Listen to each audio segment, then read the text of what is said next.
బాబు మళ్ళీ చెప్పండి బాబు.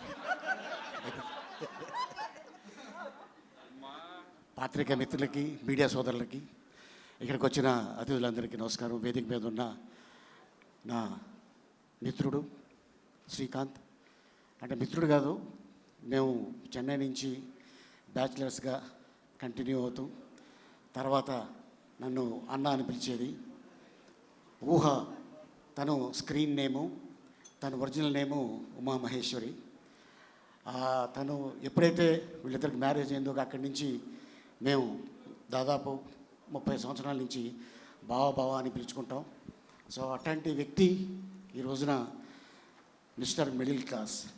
ఈ మిస్టర్ అనే పదం చాలా పెద్ద హిట్.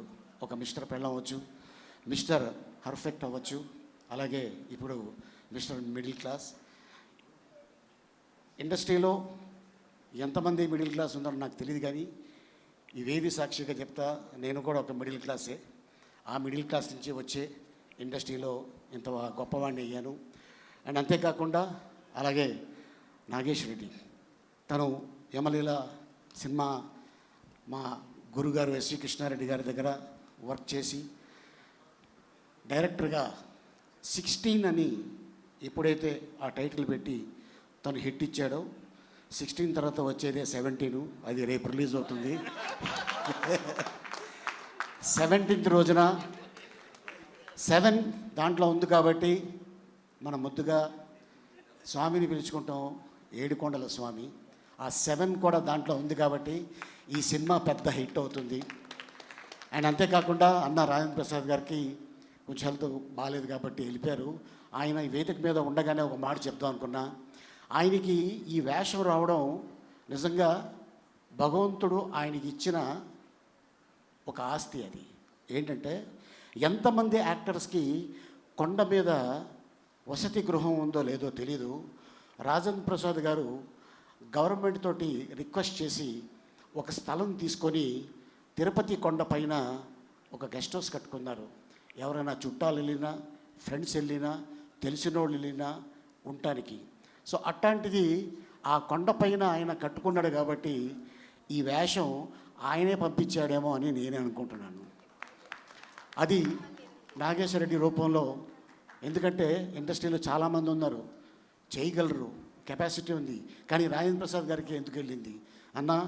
ఈరోజు చెప్తున్నాను, కొన్ని క్యారెక్టర్లకి కొంతమంది సూట్ అవుతారు.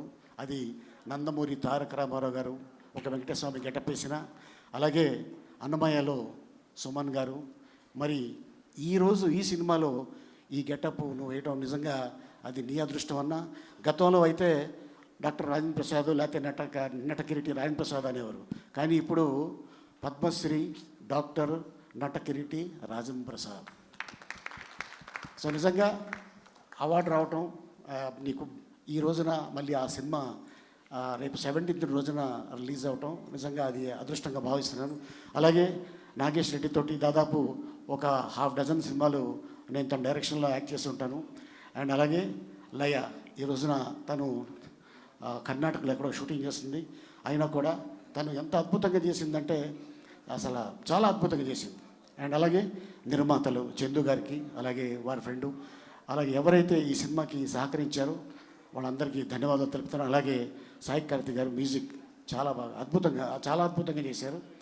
అండ్ అలాగే మా అంజీ కెమెరామెన్, ఇక తను ఏ విధంగా చేస్తే బాగుంటుంది అని తను ఈ సినిమాలో చేయడం జరిగింది. అలాగే అశోక్ అన్న, అలాగే చిట్టి, ధనరాజ్, కరుణ, ఇక చాలామంది ఈ సినిమాలో, రఘుబాబు అన్న. నేను దీంట్లో డాక్టర్ వేషం నాకు ఇచ్చి ఉన్నారు. ఈ సినిమాలో కథ అనేది చాలా అద్భుతం. ఒక మిడిల్ క్లాసు ఒక మనిషి ఎంతసేపు భగవంతుడిని తరిస్తూ ఉంటాడు. అంటే నన్ను నమ్ముకున్నాడు కాబట్టి వీడికి నేను ఏం చేయగలను అనే ఒక అద్భుతమైన ఒక పాయింట్ తీసుకొని నాగేష్ రెడ్డి ఈ రోజున ఇంత అద్భుతమైన సినిమా చేయడం నిజంగా చాలా ఆనందంగా ఉంది. డెఫినెట్గా ఇది ప్రజలు ఆదరిస్తారు. అండ్ డెఫినెట్గా ఇట్లాంటి ఈ సినిమా పెద్ద హిట్ అయ్యి నాగేష్ రెడ్డి మళ్ళీ పూర్వ వైభవం రావాలి, నిర్మాతలకి మంచి డబ్బు రావాలి. దయచేసి థియేటర్లో ఈ సినిమా చూడండి. Thank you so much. God bless you. Thank you sir, thank you very much.